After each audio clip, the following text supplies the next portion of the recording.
बिस्मिल्लाहिर्रहमानिर्रहीम। अस्सलाम वालेकुम। उम्मीद है आप ठीक होंगे, खैरियत से होंगे। तैयब लोच आपकी खिदमत में फिर से हाजिर है जी। आज जो हम डिस्कस कर रहे हैं वो सबसे अहम इशू है।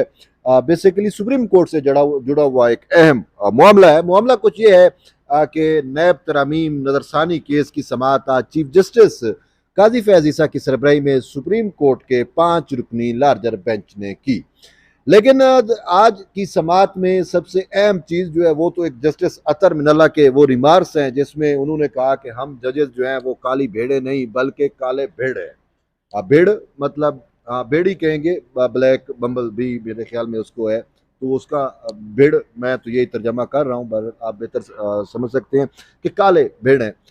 इस पे भी हम डिस्कस करेंगे, लेकिन इसके साथ साथ अहम जो सबसे अहम डेवलपमेंट है, जो अहम पेशरफ्त हुई है, वो ये है कि सुप्रीम कोर्ट ऑफ पाकिस्तान ने जो है वो इस केस की लाइव स्ट्रीमिंग यानी बरह रास्त नशरियात दिखाने से मुतल्लिक खैबर पख्तूनख्वा हुकूमत की जो दरख्वास्त थी उसको 4-1 के तनासब से मुस्तरद कर दिया। यानी कि 4 जजेस ने जो है वो मुखालफत की कि ये फैसला दिया कि हम इस मामले को नैब तरमीम केस नरसानी केस को की लाइव स्ट्रीमिंग नहीं कर सकते। लेकिन एक जज मोहतरम जस्टिस अतर मिनल्ला साहब, उन्होंने जो है वो इसके हक में थे कि लाइव स्ट्रीम होनी चाहिए।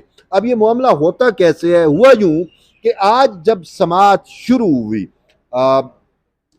तो जो ही समाअत शुरू हुई तो मखदूम अली खान जो हुकूमती वकील हैं वो रोस्टम पे आए, और इससे पहले कि वो अपने दलाइल का आगाज करते, इसी असना में एडवोकेट जनरल खैबर पख्तूनख्वा जो है वो भी रोस्टम पे आ गए, और उन्होंने फौरन जजेस को मुखातिब करके कहा कि खैबर पख्तूनख्वा हुकूमत की यहाँ पे दरख्वास्त जो है वो जेर अल्तवा है, और दरख्वास्त ये दायर की गई है कि इस पूरे मामले को जो है वो लाइव स्ट्रीम किया जाए, बरह रास्त इसकी नशरियात जो है वो दिखाई जाए। वैसे मैं आपको बताऊं कि पहले भी इस मामलात की या इस टाइप के मामलात की सुप्रीम कोर्ट से बरह रास्त नशरियात होती रहती हैं, लेकिन इस मामले पे उन्होंने कहा कि लाइव स्ट्रीम नहीं होगा क्योंकि उसमें बहुत सारी चीज़ें हैं।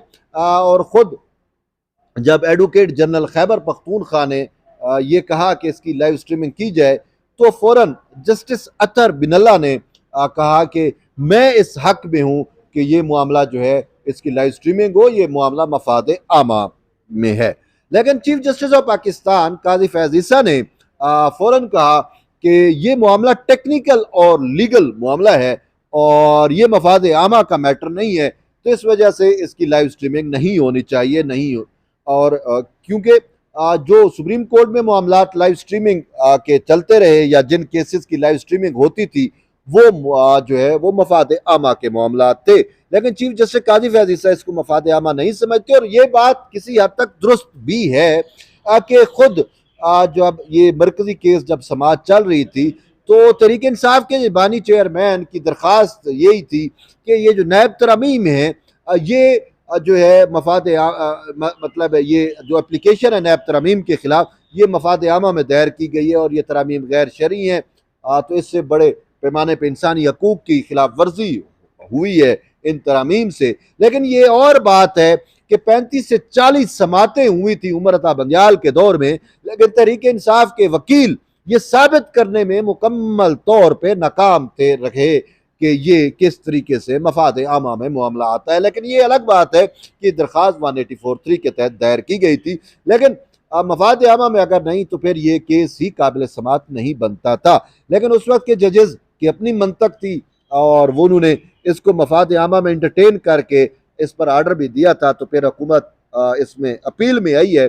तो आज जब चीफ जस्टिस ने ये कहा तो फिर उसके बाद ये फैसला चीफ जस्टिस ने कहा कि ठीक है, हम इस मामले पर समाअत करने से पहले खैबर पख्तूनख्वा की जो दरख्वास्त है लाइव स्ट्रीमिंग की, इसको देख लेते हैं।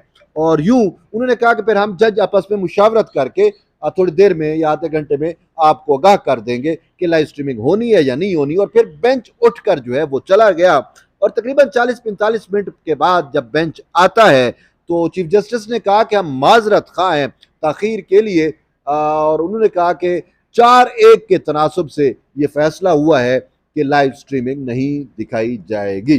तो यहाँ पे जस्टिस अतर मिनल्ला जो पॉपुलिस्ट अप्रोच के जज हैं वो कहीं ना कहीं उनको शायद जंग पहुंची है। वो बहरहाल वो बाद में नजर भी आया जो उन्होंने रिमार्क्स दिए कि हम काले भेड़े नहीं, काले भेड़ हैं। तो वो नजर मुझे यही आता है कि जस्टिस अतर मिनल्ला ये चाहते थे कि खान साहब को जो है वो उसके जो फॉलोअर्स हैं वो उसको लाइव देख सकें, बरह रास्त देख सकें, वीडियो लिंक के जरिए तो वो पेश हो रहे हैं अडियाला जेल से, लेकिन अगर इसकी लाइव स्ट्रीमिंग होती तो वो अपने मुर्शिद के दर्शन कर सकते थे। लेकिन मुर्शिद के दर्शन से मैं याद आया, ये मैं झूठे रूप के दर्शन की बात नहीं कर रहा, मुर्शिद के रूप के दर्शन की बात कर रहा हूँ। तो हुआ क्या था, जब लास्ट समात पे तरीके इंसाफ के बानी चेयरमैन की तस्वीर लीक हुई थी, तो उस वक्त बड़े पैमाने पे बड़े बड़े लोगों ने कहा कि शुक्र है आज हमें हमारे मुर्शिद का दीदार हो गया। तो शायद ये अतर मिनल्ला भी कहीं ये चाहते थे कि जो तरीके इंसाफ के फॉलोअर्स हैं वो अपने मुर्शिद का दीदार कर लें, और इसी वजह से उन्होंने इस पे जो है वो जो आर्ग्यूमेंट थे, जस्टिस अतर मिनल्ला की जो लाइन थी, जो उनकी ख्वाहिश थी कि लाइव स्ट्रीम होनी चाहिए, वो बहरहाल पूरी नहीं हो सकी। तो बहरहाल हमारे कुछ दोस्त ये कह रहे थे कि ये जो है काला भेड़ ने डंग मारने की कोशिश की है लेकिन वो नाकाम हुआ। तो अब काला भेड़ वाली इशू पे आते हैं। हुआ कुछ यूं कि जस्टिस मियाँ जस्टिस मंदुखेल, जमाल खान मंदुखेल की मैं बात कर रहा हूँ, जस्टिस जमाल खान मंदुखेल ने आज दौरान समात ये कहा कि वजीर आजम असल में शहबाज शरीफ की तरफ इशारा करके कहा कि उन्होंने एक तकरीर की, उसमें जजेस को काली भेड़ें कहा। तो इस पे अटॉर्नी जनरल फॉर पाकिस्तान ने कहा कि सर मैं इस पे तस्दीक करता हूँ कि वो आपसे मुतल्लिक नहीं था। उस पर मंदुखेल ने कहा कि फिर जो काली भेड़ें हैं थी या हैं जजेस के अंदर जुडिशरी में, उसके खिलाफ जो है वो आपको तो रेफरेंस फिर दायर करना चाहिए, हुकूमत में हो हुकूमत रेफरेंस दायर करे। जिसमें जस्टिस अतर मिनल्ला ने कहा कि हम काली भेड़ें नहीं हैं बल्कि काले भेड़ हैं। तो यूं जस्टिस अतर मिनल्ला का ये काले भेड़ खुद को कहना या ब्लैक बम्बल बी कहना वो बड़ा जो है वो वायरल हुआ। और ये अतर मिनल्ला साहब ने क्यों कहा ये तो मुझे भी समझ नहीं आ रही, लेकिन जो मैंने समझने की कोशिश की है, हो सकता है कि वो शायद इस सोग में थे, इस गम में थे कि उनकी बात नहीं मानी गई, वो मुर्शिद के दीदार वाली के जो हमारे तहरीक इंसाफ के दोस्त हैं वो अब अपने मुर्शिद के दीदार से महरूम हो गए हैं, वो दीदार नहीं कर पाएंगे। तो शायद कुछ ना कुछ उनके माइंड में ऐसा चल रहा था, तो उन्होंने खुद को या जजेस को काले भेड़ कह दिया।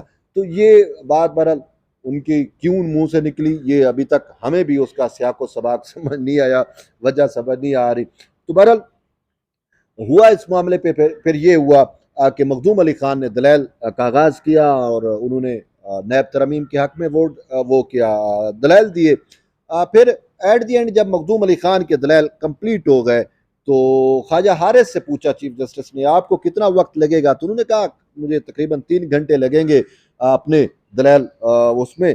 तो इसी दौरान फिर चीफ जस्टिस ने कहा कि मिस्टर खान, वो जो खान वीडियो लिंक के जरिए अडियाला जेल से बरह रास्त इस उसमें शरीक थे समात में कार्रवाई में, तो उनको चीफ जस्टिस काजी फैजीसा ने मुखातिब करके कहा mister Khan are you listening us, are you मतलब आप हमें सुन रहे हैं।